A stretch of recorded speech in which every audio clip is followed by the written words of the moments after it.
Hey, what's up guys? We're here to showcase off 3 win conditions in one Yu-Gi-Oh! Duel. This is going to be a tag duel up between... I won't reveal exactly what the player in the front row is playing, but the person in the back row is playing some heroes. We already see magical hats activated, and here we have one of the win conditions, Final Countdown. Haven't seen this card in a while. Obviously it did get nerfed quite hard. Putting it at 1 makes it very difficult to play.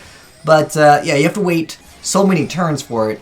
But with magical hats, you're able to instantly put it into the graveyard. Magician of Faith, which is one of the cards you guys already saw. That card is going to be able to re-add back Final Countdown, therefore you can activate it really soon. But we see Morphing Jar activated, and with the Shiranui style Samsara, you're able to recycle a bunch of your cards. You can target 2 of your banish type, zombie type monsters, put them into the deck, and draw 1, which can help you prevent deck out, which is something we'll talk about very soon. Also, there's a card called Duty Dynamite, which can be pretty nasty up against certain decks.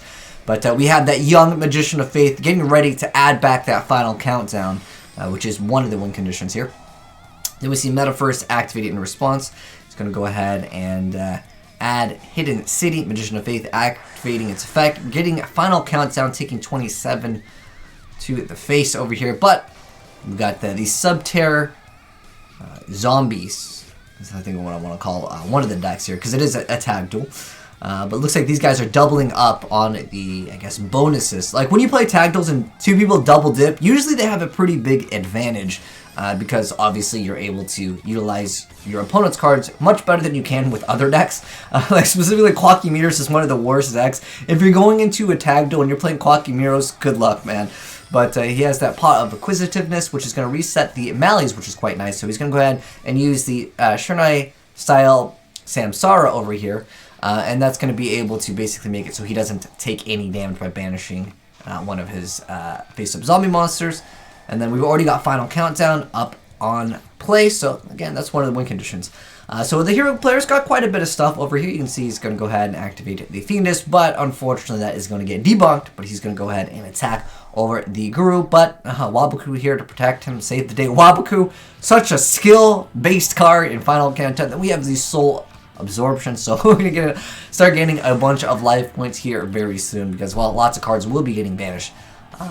But now we have the Doom King Beldrock, which is going to be really good with Hidden City. Or, well, previously we did happen to have the Zombie World, but unfortunately that card was destroyed by Twin Twisters. But yeah, just having an extra monster with decent stats here is quite nice. And then on top of that, once per turn when a zombie monster, except for itself, is activating its effect, you can banish a monster on the field or negate that effect. When you have Zombie World, though, that means every time your opponent's monster is activating effect, you get to actually just negate that effect. That's pretty good, because it converts everything to zombies. No, unfortunately, we're not looking too good here, but we still have Final Countdown, don't worry. We might be able to get some extra turns here. Like I said, with the Shiranui style Samsara, that's going to protect us from getting really destroyed here. He's going to go ahead and activate the effect and banish the Destiny Hero Dominate guy. Soul Absorption going to be activating its effect, so healing up for 1,000 over here. Mizuki sent to the grave, going to be banishing that to resummon our Shiranui Samurai here to go into more options later down the line. He's going to go and attack the face down, which happens to be a Wink Rebo. Wink Reboed heroes. I mean, you copying some deck from like GX era over here. But we have Doom King Beldrock. Once again, Subterror Succession is going to be also up on the board. And then we have the Necro Face. Not too much attack, but it doesn't really matter. We got Final Countdown. It's counting up. We're almost halfway there, boys. But Beldrock's going to go ahead and banish once again, and that's going to proc this effect because he's going to be able to heal up. Now he's going to go ahead and start dealing some damage to his opponent. We're at 13,000 life here in the front row. And then we also happen to have the 1,000 Blades.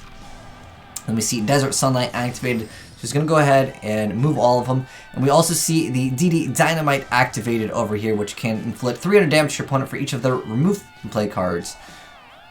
Which technically can be a win condition on its own, depending on what deck you're playing up against. But Necroface will be activating its effect, and we're healing up for 5k with Soul Absorption. The guy goes ahead and makes the Elm Tier Shining, which has 4,400 attack because there's so many banished cards at this point. Soul Absorption once again going to be activating that effect. Magical Hats at this point is pretty much useless. We just need it for the first few turns to, of course, go for the final countdown. Final countdown finally going to have, and we are now at over the starting life points in a tag duel. Question right over here, 20k life. We have the Morphing Jar activating its effect. We've got 16 cards left in the opponent's deck. We've got Shooting Doji, and is now summoned. Soul Absorption going to be over there activating its effect. It's going to be proccing the effects of the Shiny cards. Gold Star activated, hitting Necroface, and that's another 5 cards getting banished. Only 11 cards left. We got to be flipping that Morphing Jar up one more time over here. There we go. We're almost at a deck out. And remember, every single turn we're going to be start taking cards from our opponent's deck over here. So he just needs to activate its effect twice over on him. He's going to go ahead and snatch steal a card. He's going to go ahead and pass. We're going to go ahead and start now popping the rest of the cards.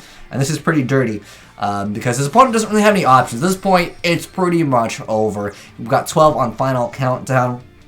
His opponent's got a top deck. Now he's got one less card. We see Morphing Jar activate. He's going to go ahead and start deck thinning a little bit more. We have the Subterror Succession, and he's going to go ahead and start swinging, doing some damage over here. Remember, his opponent can't really have any more draws because, well, the other guy, you'll see very soon here. So we have Soul Absorption going to be activated, main phase 2. And he's going to go ahead and pass 13 on that.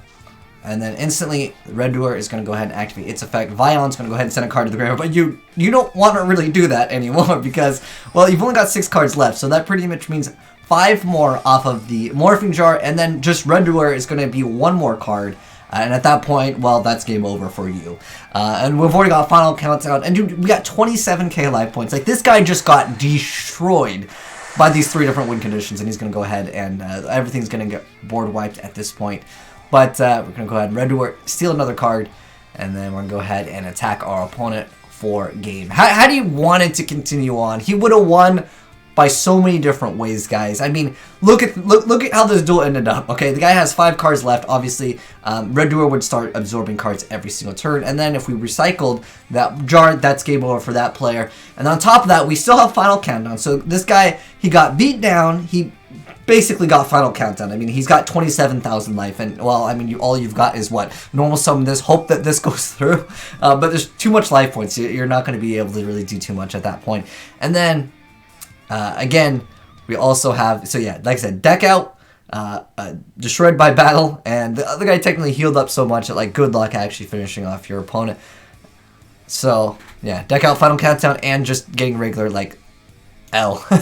Pretty cool stuff. Now, there was 2 decks over here. I do have the deck profiles. Thank you, Core, for sending these in. These are very, very strange deck. Technically, there is another win condition, which it wasn't. It was activated at one point in the game, but it wasn't going to be the win condition. So I'm just going to consider it 3 win conditions. This could be the 4th. Like, you're just massively adding win conditions on top of this. So there was 2 different builds. So, of course, one was playing the final countdown, and then on top of that, you have the deck out with the Morphing Jar. And, of course, just straight up just getting beat down by your opponent. I'll mouse over the cards pretty quick here because there is 2 deck profiles, and this was fun, man. But of course, the Spirit King, got the Banshee, Zombie Master, Shunai Samurai, we got Gozoki, Mizuki, 2 of those, Lone Wolf, Samurai Skull. I remember when this was popular in Duel Links. And then we got 3 copies of Guru and then 2 copies of Lady Assailant of Flame. So this is just flip, remove top cards of your deck to inflict 800 burn damage. So I guess you could say that there's kind of burn damage too, with of course the DD card in this. I think this is just disrespect, but we have Shooting Doji, we got the Spiritualist, 2 copies of the Spirit Master, we got 2 copies of Necroface, Goblin Zombie, Tindangle Angel, and then we got 2 copies of Solitaire, Lament, 3 Unizombie, Sunset, Grand Maju, Boreal, Super Poly, Twin Twisters, 2 copies of Call, Foolish, Gold Star, Card Destruction, Ties, 1 Day at Peace, 3 copies of Fiendus, Jar, Spectral Sword, Acquisitiveness, 2 copies of Soul Absorption, Living Fossil, got the Zombie World, Hidden City, Layer of Darkness, 2 copies of the Swallow Slash, DD Dynamite, Subterror Succession, Metaverse, Samurai, the Shunai Style, Samsara. This could, like I said, it could help you kind of prevent yourself from decking out. We have 2 copies of Soul Strike, and then we have Nether Soul, Starving Venom, Sun Saga, Shogun Saga, Omega, Red Eyes Zombie Necro Dragon, which we didn't actually see. Then we have Black Rose, the Spirit Saga, Zombie Skull, Samurai Saga, 2 copies of Red Door, 2 copies of Vampire Sucker, and Witchling. Now for the other deck, we got the Subterra Behemoth Ultra Maphos. We got 3 copies of Guru, and we got Necroface, Tindango Angel.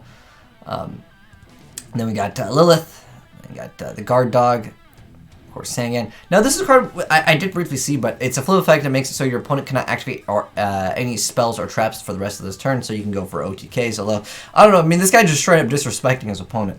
Then we have Massive Darkness, 2 copies of that, Prince Piper, Seraphindus, 2 copies of Magician of Faith, of course, to add back your 1 Day of Peace, or your Final Countdown, Burial, Temple of the Kings, Legacy of the Duelist, Insidious Layer of Darkness, Woboku. And then 3 copies of Subterra Succession, 3 copies of Magical Hat, 3 copies of Metaverse, 3 copies of Desert Sunlight, and Drive of Avarice. With extra, we got Surge, Summon Sorceress, Trauma Unicorn, Behemoth Fiendus, and then we have 2 copies of Phoenix, 2 copies of Cerberus, Miss Radiant, Prince Witchling, Riplo. And dude, this guy is even crazier. I started looking at this and I'm like, dude, this is even more nasty. This guy was about to throw in some more win conditions, dude. Like, you're about to throw in, I mean, Needleworm will kind of support, of course, the deck out, right? But then you also decided to throw in Jackpot and Exodia in the side deck. Like, man, you're dirty, man. Just throw in more win conditions in decks. I like it, man. Anyways, hope you guys enjoyed that crazy replay showcasing off multiple win conditions in one duel. Pulling it off. I guess he could have waited. I was also thinking, like, I mean, yeah, that would have prolonged the duel, but he probably could have waited. I know he could have decked him out, but waiting one more turn for the, like, deck out, and then hitting them up with OTKing him on, like, let's say it was 19 turns. I think this would have been really cool. If we waited to, so it was 19 turns, he OTKs them on the same turn that they would have decked out. I mean, either way, like, you technically can't pull them off in one turn because, well, they'd have to lose to one of the win conditions, so it's impossible.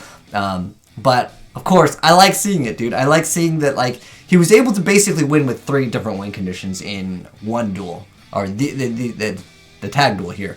But anyways, hope you guys enjoyed that. If you guys did, drop a like on it. If you're new here, hit the subscribe button, tap that bell so you don't miss out on new Yu-Gi-Oh content when it comes out. And if you guys got any crazy replays, like my boy Core over here, shout out to you, man. Send them into AzneyesReplays@gmail.com. I love seeing what you guys in the community make. Thanks for watching, guys, and peace.